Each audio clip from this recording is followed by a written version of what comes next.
Hola a todos y bienvenidos una semana más a Gent de Mataró.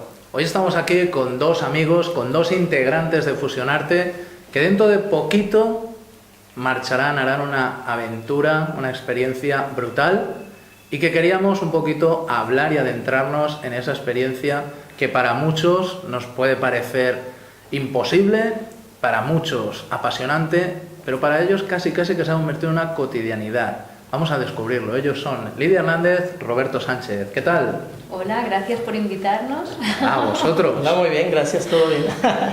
Roberto, si te parece, damos 4 pinceladas de tu gran pasión. Vamos a hablarlo claramente, tu gran pasión, el Majábharata. Eres seguramente uno de los mayores conocedores en lengua castellana del Majábharata. Explica un poquito a esta gente de qué se trata eso del Majábharata. Sí, bueno, básicamente es una pasión que surge después de 20 años de dedicarme a temas de mejoramiento personal, de estudiar muchas filosofías, muchas corrientes, muchos autores antiguos, modernos, etc. El Majábharata es una historia, es una épica hindú, es una poesía épica hindú. Está catalogado como la poesía épica más grande del mundo. Es un libro gigantesco, tremendo. Obviamente las traducciones al español son resúmenes del original. Y bueno, realmente es un planteamiento de una serie de enseñanzas de vida muy importantes, muy aplicables a nuestra vida actual, a nuestra vida personal. Y te repito, después de estos 20 años de dedicarme, bueno, veo que el Majábharata como libro es un libro muy interesante que tiene muchas aplicaciones para el crecimiento espiritual, para la libertad personal, para incluso llevarse mejor a nivel de tu familia, tu pareja, tus hijos, tus relaciones interpersonales. Y bueno, en esta pasión que he tenido por el libro, he abierto un canal donde se está analizando cada uno de los capítulos de forma ordenada, de forma cronológica. Es un proyecto que llevo 2 años con él, va a durar 10 años en total, todavía falta bastante. Y bueno, va con eso, va con el tema de compartirle un poco a las personas un análisis práctico en español de este libro, que es algo que no existe, por eso abrí el canal, porque no existe y bueno, hay al parecer muy buena respuesta al respecto. El canal se llama Majábharata en español. Así es. Para que la gente, los que nos estéis viendo, ahora colocaremos aquí debajo el enlace, para que se suscriban, porque es que es apasionante y además lo explicas. Sí. Es que es una historia de muchísimas páginas, de muchísimos años y lo explicas con esa cercanía que te das cuenta que es algo que le puede pasar a cualquiera y que lo puede aplicar cualquiera. Sí, yo creo que algo muy especial que le trato de poner al canal y a los videos, algo muy especial es toda esta humilde experiencia que tengo de 20 y tantos años dedicado a los temas de mejoramiento personal, pues algo se ha aprendido, ¿no? Y ahí he encontrado yo muchísimos ejemplos que puedo poner o muchas cosas prácticas que puedo poner dentro de la historia del Majábharata, pero que las personas se van a sentir reflejadas, identificadas con lo que está ocurriendo ahí en la historia. Les pongo ejemplos de qué significa eso en su vida o cómo aplica en su vida. Entonces, cualquier persona que de repente quiera crecer a nivel personal, a nivel de problemas que tenga, pues sí, es uno, como hay muchos otros libros muy muy buenos, pero en este caso estamos hablando de este proyecto en particular, así como otro día podremos platicar de algún otro libro, van a encontrar cosas ahí muy interesantes. Y del mismo modo que tú lo aconsejas para tantas personas, supongo que a ti, desde esos 20 años que llevas apasionado por este libro, también es tu modo de vida, ¿no? Te ha cambiado, te ha ayudado mucho, ¿no? En tu vida, en tu día a día. Sí, definitivamente a mí y bueno, a las personas que me rodean, porque sinceramente es imposible no contagiar o no aplicar lo que he aprendido en mis relaciones interpersonales. Entonces, de por sí mi vida sinceramente iba muy muy bien antes del Majábharata y bueno, con esto simple y sencillamente ha mejorado muchísimo más todavía. Y como cualquier otra cosa en la vida, Juanjo, o sea, si lo aplicas bien, si lo usas bien, te va a funcionar muy muy bien. Si lo aplicas mal, de formas incorrectas, pues obviamente uno mismo a veces en su interpretación echa a perder muy buenas enseñanzas. Entonces sí, en mi caso sí ha sido algo muy muy bonito y muy digno de compartir. Lidia. Bueno, y de hecho, perdona que interrumpa, nosotros nos conocimos a través del Majábharata, Sí. porque yo estaba estaba buscando información a través de estos libros herméticos de cómo solucionar un problema familiar que yo tenía, ¿te acuerdas? Sí. Y al descargarme el Majábharata encontré muchas similitudes en mi vida diaria. Entonces estaba atravesando un problema familiar me vi, o sea, me reflejé como un espejo en ese libro y al contactar con él, bueno, pues ya pues lo fuimos desarrollando y es así. O sea, todo el mundo se puede ver en el Mahabharata como espejo para solucionar sus problemas diarios. Increíble. Curioso, ¿eh? Sí. Un libro de más de 3.000 años que al final está, pues eso, de una utilidad tal cual. Brutal. Claro, porque las problemáticas del ser humano, sus sueños, sus deseos, sus frustraciones, en la base, en el fundamento, siguen siendo exactamente los mismos. ¿A qué me refiero? ¿De dónde vengo? ¿A dónde voy? ¿Cómo manejo mi vida? ¿Cómo resuelvo un problema? ¿Cómo llevármela mejor con mi pareja? ¿Cómo cuidar mejor de mis hijos? ¿Cómo criarlos? ¿Estoy haciendo un buen trabajo como padre? ¿Estoy haciendo un mal trabajo? ¿Qué pasa con las costumbres? ¿Qué pasa con el trato que les damos a las mujeres? ¿Es adecuado? ¿Estamos manejando las cosas bien? Las mujeres con los hombres, todo este tipo de cosas. Y lo hermoso del Mahabharata es que no te exige hacer nada, no te pide hacer nada. Simplemente te describe, te pone todo lo que está ocurriendo en tu vida para que tú mismo seas el que diga, esto tiro de esto, esto debo de hacer, esto no. Pero el libro como tal, al igual que todo lo que son los textos de la India, de la antigua India, mal llamados hinduismo, al igual que todos los textos de la antigua India, simplemente están ahí para proponernos cosas. Y como te repito, como muchos otros textos más. Lo que pasa es que con la Mahabharata es obvio la situación de que no te lo están prescribiendo. Y en otros libros no es tan obvio. Lo lees y de repente sientes como que te están imponiendo algo, ¿no? Y cuidado, tener muy claro y añadir, porque estamos en una época en la que todos tenemos la piel muy sensible. Claro. Que no es un libro sagrado, que no es una Biblia. No. Sí. Es un poema épico, es decir, es un libro de aventuras que se hizo en su día y que ha servido de ejemplo para siglos. O sea, claro. que esto, porque hay mucha gente que, fíjate, fija la contradicción, ¿no? Hay mucha gente que le gusta mucho toda la filosofía oriental, que si el yoga, que si aquello, tal, que al final vienen casi de lo mismo, pero escuchan algo parecido a la religión y rehuyen, ¿no? O sea, claro. no, cuidado, que esto no es una religión. Sí, por supuesto, porque cualquier persona que lo quiera comprobar, simplemente retarlos a que metan en Google o en cualquier tipo de buscador Mahabharata y en ningún lado van a encontrar jamás que es una religión, es un poema épico como tal. Está cada página del Mahabharata atiborrado de contenido filosófico para mejorar tu vida, eso sí. Y una parte del Mahabharata es una parte exageradamente espiritual, una parte llamada Bhagavad Gita, exageradamente espiritual. Pero insisto, tenemos muy mal entendido este tipo de conceptos espirituales acá en Occidente. Allá en Oriente las personas realmente expertas en el tema lo tienen muy muy claro, incluso allá le llaman, y esto después de yo haberme entrenado con gente muy especializada en el tema del Mahabharata, ellos lo consideran incluso como Dharma. Ni siquiera mencionan una palabra similar o parecida o cercana a la palabra religión. Para ellos más, este tipo de textos son una forma de vivir, más que una forma de conectarte con alguna otra cosa, ¿no? Entonces es interesante mucho, sobre todo por el tema que nos trae el día de hoy aquí estar platicando contigo, porque Mahabharata te habla mucho acerca de un viaje, y es un viaje interior, y es parte de lo que mencionabas ahorita al inicio.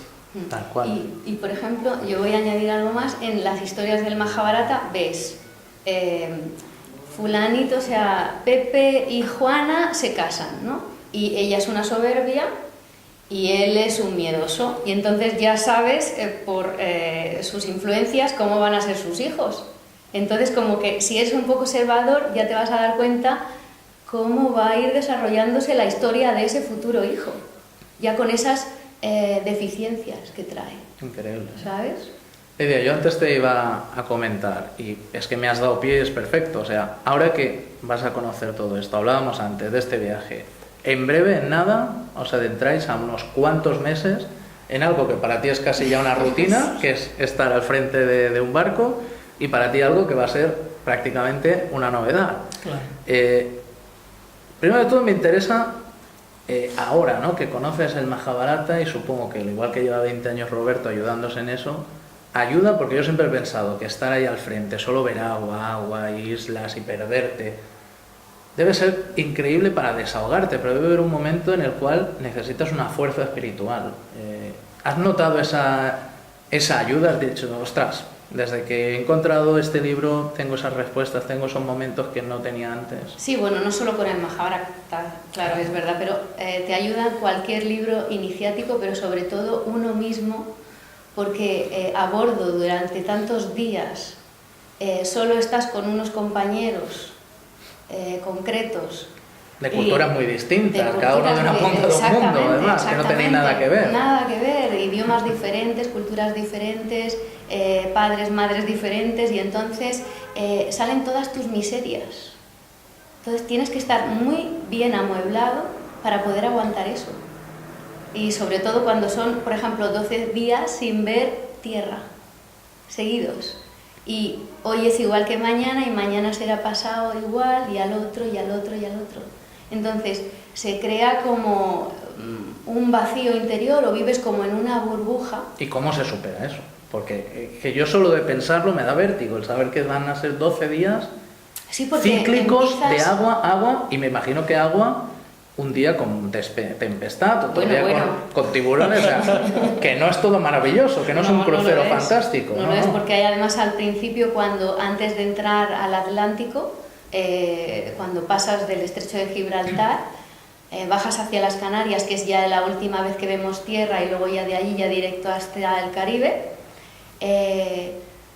hay muy mala mar, es cuando cambian los alisios y te viene el viento de frente y las olas, o sea, entonces es como te acuna, ¿no? O sea, te viene de frente el viento, las olas vienen de frente, y tienes que estar muy, muy bien del estómago también para aguantar todo eso.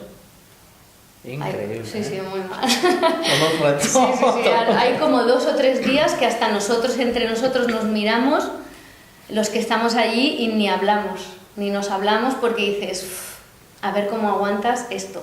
Físicamente. Y aún así, que me has pasado fotos y demás, que has estado en una isla recóndita, perdida. Paraísos. Son paraísos, y además, yo que te conozco muy bien, sé que además desprendes con esas fotos y con esos mensajes que estás disfrutando. Es decir, Exacto. Pese a todo eso, tengo mis paraísos, mis rinconcitos de paz, que no sé si exagerar, pero que no lo cambio por nada. Por nada. Por nada. Por nada. No. Es que además, o sea, te vacías realmente. O sea, vives en una burbuja completamente, o sea, que no tiene nada que ver con lo que está viviendo el resto de la gente. Por ejemplo, estás en Navidad. Yo tengo algo escrito que te envié el año pasado, que lo he traído y que me gustaría leerlo. Sí, porque me claro. gustó mucho, me salió del alma, y digo, ostras, pues lo voy a hacer, lo voy a recordar hoy. Llevábamos 3 semanas navegando, nos faltaba una para llegar a tierra, y yo escribí esto. Esto era a primeros de diciembre, íbamos a llegar a tierra el día 16 de diciembre, y esto creo que era el día 9, el 9 de diciembre del año pasado. Dije, en el resto del mundo es casi Navidad, y aquí en cambio nada nos afecta. Nada altera la realidad de la burbuja que en este retiro se forma. Una existencia ajena al resto, sin modificaciones, ni expectativas, ni deseos. Los días pasan para mí felices aquí desde la nada infinita del océano. Solo pesan si uno mismo quiere complicarse. Cuando mis emociones quieren perderme, vuelvo al aquí y ahora, y todo es nuevo. Todo brilla desde la inocuidad y la armonía de un ser eterno, sin propósitos falsos, como si nadie más estuviera en este mundo. Nada que lo perturbe, vacío. Tal cual. Tal Así cual. es. Y es increíble lo curioso que es el ser humano, que necesita a veces marcharse lo más lejos de sus raíces y de su lugar donde pueda tener su zona de confort y donde cualquiera se quedaría perfectamente acomodado, para encontrarse en ese punto de vacío, para estar perfectamente, ¿no? Para estar en ese equilibrio de decir, aquí soy yo, aquí estoy disfrutando de mí, y lo demás me importa si quiero que me importe, si no... ¿Cuál es la realidad real? La que está viviendo esa gente ahí al otro lado de tantos kilómetros más allá en la tierra, están disfrutando la Navidad. ¿Quién ha inventado la Navidad? ¿O la realidad es esta? La del aquí y ahora, y no hay nada más. Ahí es donde te quedas. No, claro. Vas viviendo en distintas dimensiones al final. No dejan de ser realidades, Una natural, la otra ficticia, pero al final Pero es ficticia, la que creada, vive el colectivo. artificial, no ficticia, es real, pero es creada, no es la natural. Pero es la que todos, y al final a la que nos empujan, ¿no? A la que nos empujan a comprar, a consumir, a reunirnos. Y al final uno se da cuenta cómo estando allí, ¿no? Dices, Sí. solo, nada, el vacío. Pero nada me perturba, estoy genial. No tengo que discutir con nadie, ¿no? El chiste más recurrido ahora en Navidades es, venga, que tienes que ver a los cuñados en tal. Ah, no tengo cuñados que ver, no tengo a nadie con quien pelear. Increíble. Así es. Algo que a mí me llama mucho la atención en mi faceta en la parte de terapeuta, que es una de las partes que hago, aparte del estudio de estos libros y temas de mejoramiento personal, lo que me interesa mucho y me impacta mucho de este tipo de cosas que Lidia nos comparte de repente, es la parte de esto, por ejemplo, que leyó, la perspectiva que yo le di es cómo llegas ahí, que es algo muy interesante, y a las personas que nos están viendo en este momento en el video, ese enfoque me gustaría compartirlo porque esto que acaba de leer, o este tipo de momentos así como de lucidez, de darse cuenta, de conectarse, vienen después de todo un trabajo que pudiéramos llamarle ascético. ¿Ascético en qué sentido? O sea, en el sentido de que estás en el silencio, que por ejemplo, personas que nos están escuchando en este momento, viendo en el video, están muy involucradas o muy familiarizadas, por ejemplo, con meditación, con yoga, con este tipo de cosas, que este tipo de escuelas lo que hacen es meternos un poquito a quitarnos el ruido exterior y enfocarnos un poquito hacia adentro de nosotros. Pero la experiencia, por ejemplo, de lo de Lidia que nos comparte, es como un camino alterno, pero para llegar a lo mismo. No sé si me explico. Exacto, al sí mismo. ¿Ves? Es hacia ti, es un viaje interior. Y en ese sentido, aquí lo que estamos viendo en el video es como, o mi perspectiva que yo quisiera compartir es que este tipo de anécdota, como lo que nos cuenta Lidia, es enfocarla, por ejemplo, la persona que nos está escuchando, viendo en este momento, yo cómo voy con mi relación con descubrirme a mí mismo, con estos silencios, con estos espacios para autodescubrirme, ¿no? Porque este tipo de cosas tan hermosas se logran después de un trabajo, no son como obra de la casualidad. Sí, a base de observarte, porque es que estás tú contigo mismo, ¿sabes? Y luego eso, que no quieres pelear con nadie, y entonces empiezas a observarte. ¿Y por qué este no me gusta? ¿De dónde me viene esto? Y así es como empieza todo. Y te descubres. Sí, exacto, y te descubres, ¿eh? Te descubres a ti mismo Tal cual. al final. Ves cómo ¿por qué me estoy dejando someter ahora por esto? Entonces ahí es donde empiezas a... Claro, no te queda de otra más que conocerte a ti mismo, Tal es lo cual. que hay. Roberto, Lidia, desearos un muy feliz viaje. Vamos a seguir en contacto. Ahí Vamos está, a seguir. por supuesto. Nos vais a ofrecer desde Fusionarte unos vídeos especiales desde la otra punta del mundo. Claro.